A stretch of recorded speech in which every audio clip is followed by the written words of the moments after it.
Oh, no, no, no, no! Ahí, siempre soy amigo! Siempre, siempre Shut soy up, amigo Frank. del cartel! Shut up! I just speak English.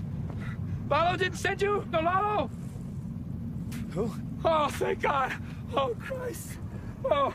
What's up guys, Cine Critique here, and today I'm going to be reviewing the Season 5 finale of Better Call Saul. I'm going to be giving you my quick thoughts on everything that happened in the finale, as well as where I think things will be going as we head into the final season. I will be talking some major spoilers, so if you haven't seen the Season 5 finale yet, I highly recommend you turn this off and watch the show because you are in for a treat. As always, if you like this video and review, please consider subscribing to support the channel and keep it growing. And with all that out the way guys, let's talk about the Season 5 finale of Better Call Saul. We got a long way ahead of us. So the Season 5 finale is ominously titled Something Unforgivable, and that title right off the bat made me question the whole time.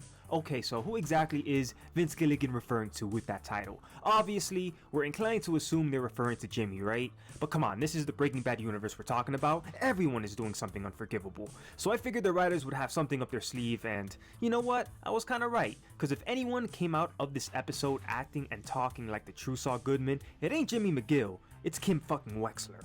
Something Unforgivable is a far less intense episode than the last few episodes we got. We pick up right where episode 9 Bad Choice Road leaves off, with Jimmy and Kim making sure that Lalo isn't anywhere around. After a quick check-in with Mike, Jimmy allows himself to breathe a little, which is something several characters do in this episode. It's like Peter Gould, who wrote and directed this episode, realized he needed to dial back the tension and the stakes from these last couple episodes because it's been a lot to handle, especially for Jimmy and Kim. It's the calm before the storm, and this episode gives all these characters a chance to reflect and figure out who they are and what they've become. Especially Kim, seeing who she is now, all in with Jimmy as a dirty lawyer, compared to who she was when we first met her, is probably the most impressive thing about this show. When Howard tries to tell her the petty little things Jimmy did to him, all Kim does is laugh. Which makes sense, cause considering everything Jimmy's been up to lately, trashing Howard's car with a bowling ball and sending a couple prostitutes to Howard's office makes Jimmy sound like a fucking Boy Scout.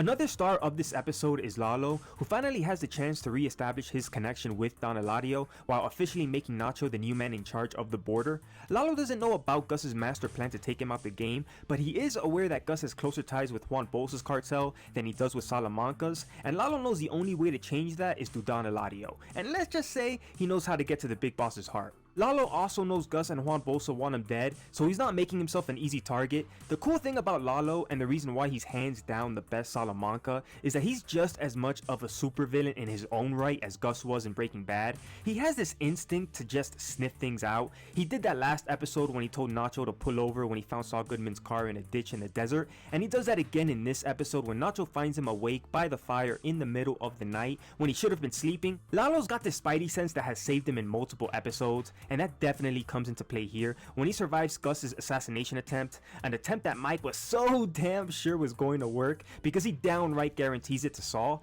Obviously that wasn't going to happen because Lalo was actually mentioned in Saul Goodman's first appearance in Breaking Bad, but the assassination attempt was some pretty entertaining television. It's pretty bad news for Gus though, because Lalo no doubt knows who tried to kill him, but it could be even worse news for Nacho, because sooner or later Lalo's gonna notice Nacho's not dead like his Uncle Pipo, and he's gonna wonder how Nacho got away in the first place.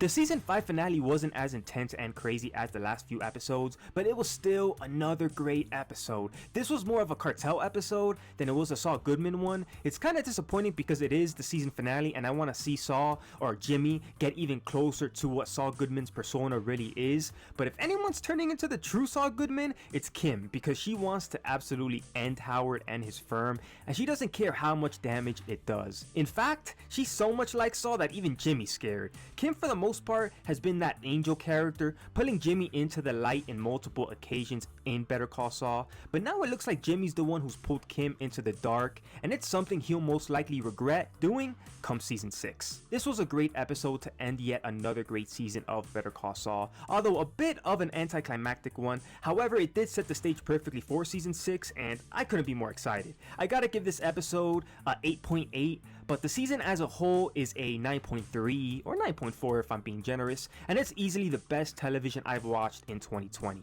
But go ahead guys, tell me what you think about Better Call Saul in the comments below, and if you've made it this far, go a little further and hit that subscribe button to keep talking movies with your boy. And remember, movies may fade, but real legends never die.